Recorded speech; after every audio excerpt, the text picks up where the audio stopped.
नमस्कार। मैं आपकी दोस्त खुशी। तो हम सब फणीश्वरनाथ रेणु जी की उपन्यास कितने चौराहे पढ़ रहे थे। मैं उम्मीद करती हूँ कि इस उपन्यास को सुनने में आप सबको मज़ा आ रहा होगा। तो ज़्यादा समय ना बर्बाद करते हुए हम कहानी की ओर आगे बढ़ते हैं। कृपया अपनी इस दोस्त के साथ बने रहिए। सरबतिया को यह क्या हो गया है? मनमोहन जब से आया है वह एकदम बदल गई है। पहले किसी काम में जी नहीं लगता था। दिन भर पड़ी रहने को जी करता। पड़ोस की सहेलियां ताने देती, माँ गालियाँ सुनाती और कभी कभी बाप भी बरस पड़ते। इस तरह दुख संताप और बढ़ेगा, घटेगा नहीं। लेकिन मनमोहन के आने के बाद से वह दिन भर फिरकी की तरह काम करती रहती। सुबह उठकर कलेवा तैयार करना, फिर रसोई बनाकर मनमोहन और बापूजी को खिला पिलाकर थोड़ी देर के लिए छुट्टी। इसके बाद मटरू, मनमोहन और बाप के गंदे कपड़े साफ करने में जुट जाती। दोपहर में कुछ क्षण मनमोहन की चौकी पर लेटकर आराम करती। दिन ढलने के पहले फिर घर के कामकाज में जुट जाती।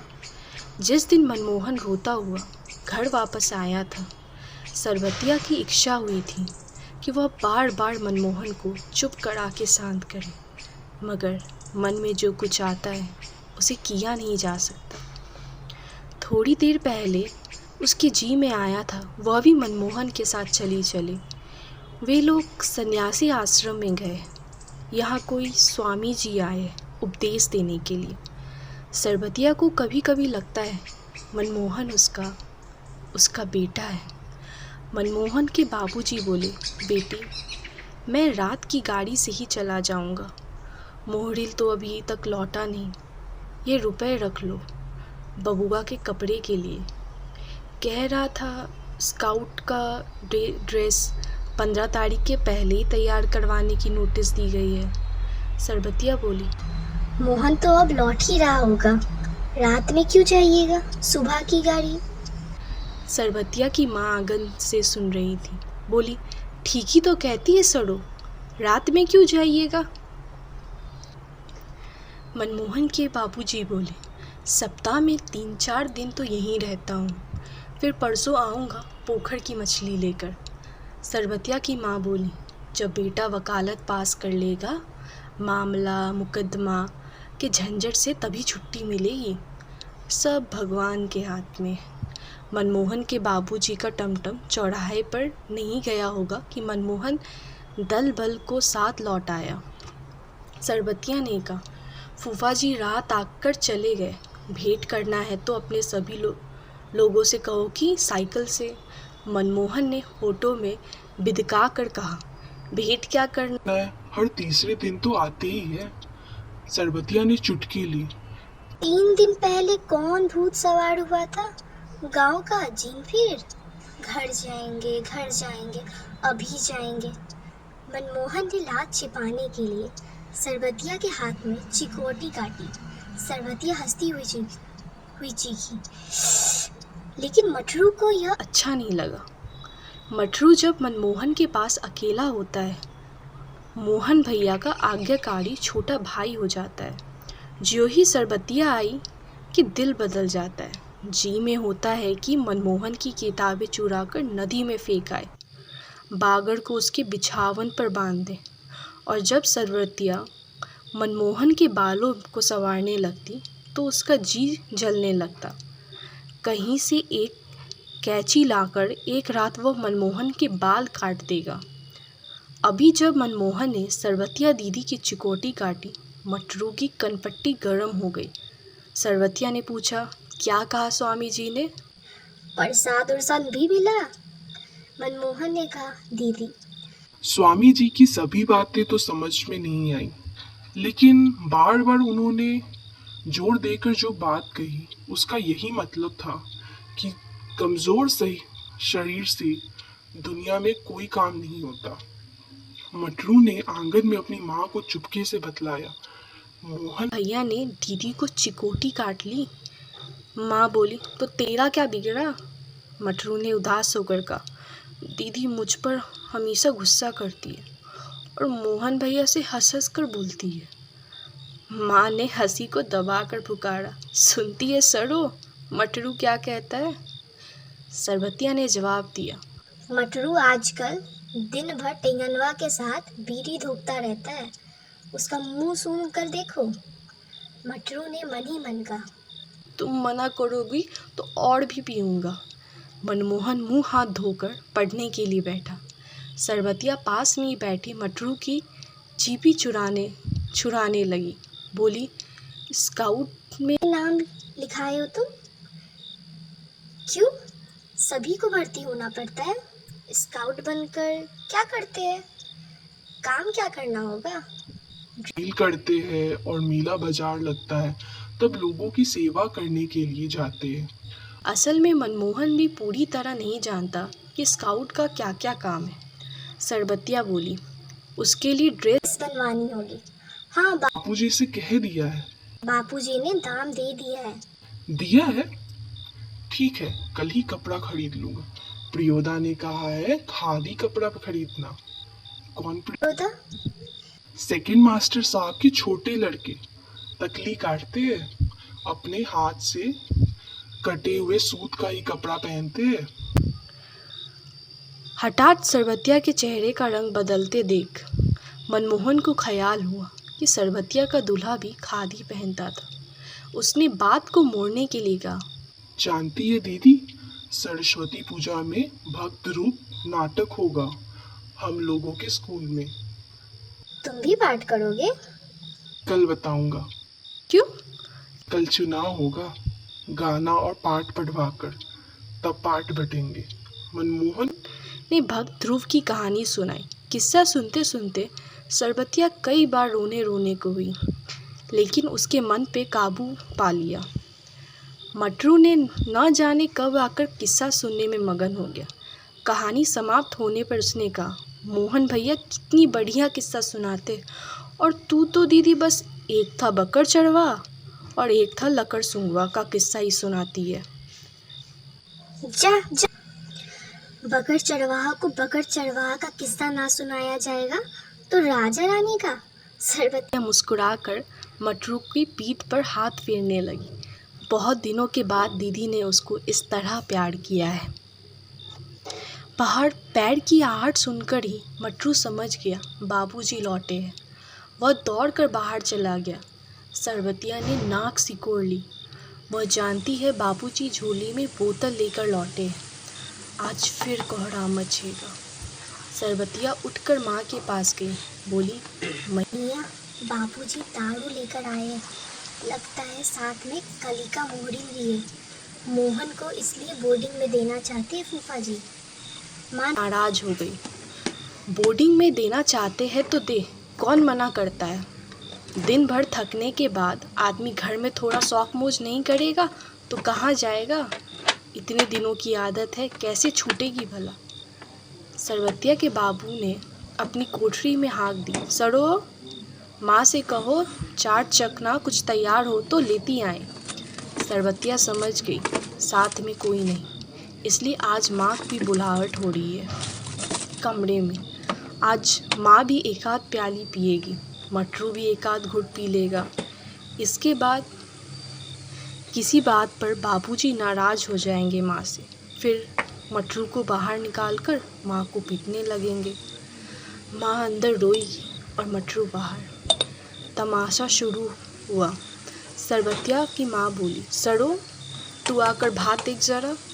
सरबतिया ने मटरू को धीरे से कहा, मटरू, तू मत जाना कोठरी में।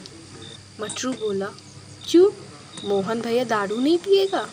सरबतिया भात का मार निकालने लगी। मटरू मनमोहन के पास गया और धीमे धीमे बोला, मोहन भैया, जानते हो बाबा अभी क्या पिएंगे? दारू। तुम पियोगे? मनमोहन ने डांटते हुए कहा। तू यहाँ चुपचाप बैठ तो, ले तस्वीर देख। सरबतिया के बाप ने 2 चुक्कर पीने के बाद कहा, सड़ों की माँ, एक जगह से सड़ों का चुमौने की बात आई है। लड़के की उम्र थोड़ी ज़्यादा है, 2 ब्याहू है, तो क्या हुआ, किशनगंज रजिस्ट्री ऑफिस का सीनियर मोहरिल है, अपना मकान है, पहले से भी 2 बच्चे हैं। सरबतिया की माँ दारू गटक कर बोली, नहीं नहीं, 2 ब्याहू बच्चे वाले के साथ हड़गे चुमौना नहीं करूँगी सरों का, चाहे जो हो जाए। 500 नगद देगा? 500 क्या, 1000 भी दे फिर भी नहीं। मुझे रुपए की ज़रूरत है। तो क्या बेटी बेचोगे? धीरे से बोलो ज़रा, सरबतिया के बाबू की खुशामद के सुर में कहा। एक चुक्कर और पीने के बाद सरबतिया की माँ फिर से गंभीर हो गई। क्यों चुप हो गई तू? क्या बोलूँ, इसी फागुन में। सरबतिया की माँ उठ खड़ी हुई। मैं परमान में डूब जाऊंगी, मगर यह कुकर्म अपनी आँखों से नहीं देख सकती। सरबतिया भात उठाकर तरकारी छौंक रही थी। मटरू तस्वीर देखता हुआ सो गया था और मनमोहन चुपचाप खिड़की से बाहर की ओर देख रहा था। बोर्डिंग में खाने की घंटी बजी। प्रियोदा, प्रियव्रत राय मैट्रिक में पढ़ता है। स्कूल के सभी लड़के और मास्टर उसको प्यार करते हैं। स्कूल ही नहीं, उस छोटे से कस्बे में उसको प्रायः सभी जानते हैं। हर रविवार की सुबह बगल में झोली लटकाकर सन्यासी आश्रम के लिए मुठिया वसूलने निकलता है, कभी अकेला, कभी साथियों के साथ। स्कूल का कोई छात्र या शिक्षक बीमार पड़ा कि प्रियोदा अपनी टोली के साथ उसके घर पर हाजिर। जब तक रोगी भला चंगा ना हो जाए, उसका दल सेवा में जुटा रहता है। रोबी और कालू प्रियोदा के दल में है। उन लोगों ने मनमोहन को भी अपने साथ प्रियोदा के दल में शामिल कर लिया है। हर शनिवार को परमान के उस पार बालूचर पर प्रियोदा के दल के सदस्य स्कूल की छुट्टी के बाद जमा होते हैं। खेल कूद, गाने बजाने के अलावा प्रियोदा दुनिया भर की खबरें सुनाते हैं। रविवार का प्रोग्राम तय करते हैं, किस मोहल्ले में कौन जाएगा मुठिया वसूलने, किस बीमार की सेवा करने कौन जाएंगे। उस दिन मनमोहन का परिचय देते हुए कालू ने कहा था, प्रियोदा, यह है मोना। मनमोहन खूब तेज लड़का है, क्लब का सदस्य बनना चाहता है। प्रियोदा ने मनमोहन को सिर से पैर तक देखकर पूछा था, भारतवर्ष के एक ऐसे आदमी का नाम लो जिसे लोग भगवान का अवतार समझते हैं। महात्मा गांधी। ठीक है, तुम पढ़ लिख कर क्या बनना चाहते हो? प्रियोदा का दूसरा सवाल था। मनमोहन चुप रहा, फिर बोला, वकील। सभी ठठा कर हंसे, लेकिन प्रियोदा गंभीर ही रहे। बोले, ठीक है। बीमार लोगों की सेवा करना जानते हो? सीख लेंगे सब। बस, यदि रोगी हैजा से पीड़ित हो? मनमोहन चुप रहा, क्योंकि हैजा के नाम से ही उसे डर न लगने लगता है। गाना जानते हो? जी। तैरना? जी नहीं। प्रियोदा ने सूर्य नारायण नामक सदस्य का, सूरज, मोना तैरना नहीं जानता, सीख जाएगा, एक दिन उठाकर पानी में फेंक दूंगा, खुद तैरने लगेगा। सभी हंसे। सूर्य नारायण पढ़ने में कमज़ोर है, लेकिन शरीर उसका मजबूत है। रोज़ 100 दंड बैठक करता है। उसके साथ ही सूरज पहलवान कहते हैं उसको। दल के सदस्य को तैरना सिखलाना उसी का काम है। उस दिन सभी ने नए सदस्य मोना यानी मनमोहन से गीत सुनने की इच्छा प्रकट की। मनमोहन पहले लजाया, किंतु जब प्रियोदा ने आग्रह किया तो उसने गला साफ किया। कौन गीत गाए वह? उसने शुरू किया, राम रहीम ना जुदा करो भाई, दिल को सच्चा रखना जी।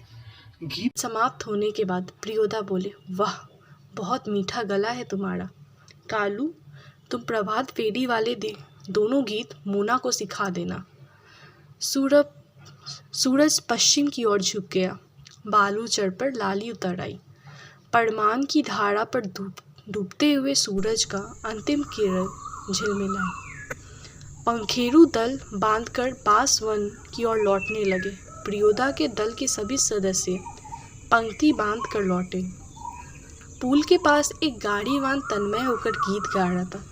भोला गरीबक दिन, कहिया अड़ भोला गरीबक दिन। सूरज ने भी उसी सुर से सुर मिलाकर गाना शुरू किया। एक था जे लोटा छल बेटा छल दिन, पनिया पीबे काल लोटा लेलक छीन। कृत्यानंद झा ने कहा, विद्यापीठ की नाचारी लाचारी। बालू चढ़ के उस पार से किसी ने फायर किया है। एक पंखेरु बालू पर गिरकर छटपटाने लगा। उसका जोड़ा विकल होकर बहुत देर तक रोता रहा। मटमैले अंधकार में एक अर्धलिनुमा आदमी दौड़ा हुआ आया और मरी हुई चिड़िया के डैने को पकड़कर चिल्लाया, मिल गया हुजूर। इब्राहिम बोला, सब डिप्टी साहब का अर्दली है, साला भारी खचरा है। प्रियोदा के मुंह से अचानक निकला, हॉल्ट। तब इब्राहिम को अपनी गलती का एहसास हुआ। दल का नियम है, कोई सदस्य किसी किस्म का अपशब्द या गाली मुंह से नहीं निकालेगा। इब्राहिम ने तुरंत सिर झुकाकर दल के नायक प्रियोदा और सदस्य से माफ़ी मांगी। बात यह है कि एक दिन साले ने सभी हंसे। प्रियोदा ने गंभीर होकर कहा, इब्राहिम, यह तुम्हारी 8वीं गलती है। 10 होते ही हम तुम्हारे साथ नहीं रहेंगे। इब्राहिम ने पूछा, लेकिन सरकारी अफसरों को गाली देने में क्या हर्ज है? तुम्हारा मुंह खराब होगा, उनका कुछ भी नहीं बिगड़ेगा। मगर वे जो गाली देते हैं, वे ही क्यों, बहुत लोग गालियाँ बकते हैं। नहीं प्रियोदा, आप इब्राहिम को नहीं समझा सकिएगा। वो महीना बाद देरी से बुझता है। मैं समझा देता हूँ। देखो इब्राहिम, यदि क्लब का मेंबर रहना है तो इसके रूल्स को मानना होगा। नियम है कि कोई सदस्य आपस में बातचीत के सिलसिले में कोई खराब शब्द नहीं बोलेगा। जानते हो ना? बस बात खत्म। सहुआइन धर्मशाला के पास आकर सभी ने एक दूसरे से विदाई ली। कालू ने कहा, मोना, तू रास्ते में डरेगा, मैं जानता हूँ, चल मैं पहुँचा दूँ। प्रियोदा ने कहा, मोना डरता है, मैं उसे पहुँचा दूँगा, तू घर जा कालू। रास्ते में प्रियोदा चुपचाप रहे। एक सूनी जगह पर आकर रुक गए। सड़क के दोनों ओर बड़े बड़े पीपल के पेड़, दोनों ओर बहुत दूर तक खंडहर और मैदान। पास के एक उजड़े हुए मकान की ओर इशारा करते हुए प्रियोदा ने कहा, जानते हो, इस घर में कभी मुर्दों की चीरफाड़ होती थी। पोस्टमार्टम हाउस था यह, इसलिए लोगों को डर है। आसपास के पेड़ों पर भूत पिशाच किलबिल करते रहते हैं। मैदान में प्रेतानियाँ नाचती है, सथालिया की तरह झुंड बनकर। क्यों, डरने लगा? जी नहीं। अकेले यहाँ आ सकते हो? जी नहीं, प्रियोदा हंसे। बोले, देखो मोना, भूत प्रेत ऐसे आदमी को कभी नहीं तंग करते जो 10 का काम करते हो।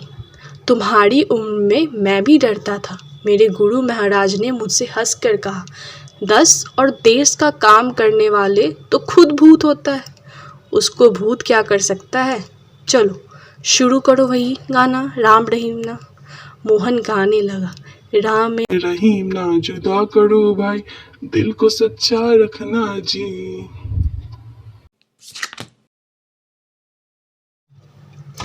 मनमोहन के बाबूजी ने घर लौटकर भोजन करते समय कहा, बबुआ ने तो इस बार तमाशा खड़ा कर दिया था। जाकर देखता हूँ तो आंखें लाल लाल, अड़हुल फूल की तरह रोते रोते। मनमोहन के काका ने टोका, तो लेते क्यों नहीं आए 2 दिन के खातिर? सुनोगे भी, मोहरिल की बेटी सरबतिया एक और, तो दूसरी ओर मोहरिल की घर वाली समझा रही, और बबुआ की बस एक जिद, घर जाएंगे, अभी जाएंगे, यहाँ नहीं पढ़ेंगे। मुझे देखकर और फफकने लगा। मैं अवाक। बच्चे का जाड़ बेचार रोना देखकर मेरा भी। मोहन का काका रोने लगा। बड़े भाई ने डांटा, अब तू क्यों रोने लगा? पहले बात तो सुन ले। अरे, उसके मास्टर ने बेंच पर खड़ा होने को कहा और यह जिद खा गया। मैंने कोई गलती नहीं की तो बेंच पर भी क्यों खड़ा होऊंगा? मास्टर आखिर मास्टर है।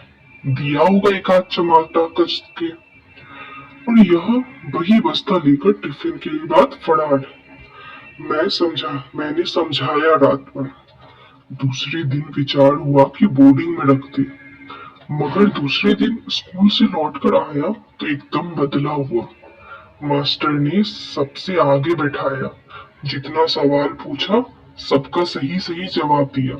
शाम को देखा, खत्री बाबू वकील और घोष बाबू वकील के लड़के आए। पुकारा मोना, जानते हो? उसके साथ ही उसको प्यार से मोना कहते हैं, चिढ़ाते हैं मोहन मुरली वाला कहकर। मोना। हाँ, मोना। मोना कितना बढ़िया नाम है भौजी। कहाँ है, सुनती हो? अब हमारे कुमार साहिब का नाम क्या से क्या हो गया है? मोना। वाह रे मोना। अब हम लोग भी मोना ही कहेंगे। मनमोहन के काका अब खुशी से रोने लगे। उसकी आंखों में आंसू झड़ रहे हैं और वह हंस हंस कर बातें कर रहे हैं। मैं कल ही जा रहा हूँ दही मछली लेकर, भाई ने टोका। देखो, इस तरह रोज दही मछली लेकर जाओगे तो उसका मन उचाट हो जाएगा।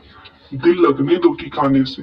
होली की छुट्टी में तो आएगा ही, और हर सप्ताह तो मैं जाता ही हूँ कचहरी में काम से। मनमोहन उनकी माँ ना हंसती है, ना रोती है, ना हुलस कर कुछ पूछती है, ना बिलक कर बेटे के बारे में कुछ कहती है। जब मनमोहन 3 महीने का था, सन्नीपात से लबेजान हो गया। एक दिन तो दम ही खत्म हो चुका था। डॉक्टर और वैद्य, ओझा गुनी सब हार मान चुके थे। मनमोहन की माँ ने देखा, बड़ी बड़ी दाढ़ी मूछों वाला एक जटाधारी उसकी गोद से बच्चे को झपटा मारकर लिए भागा।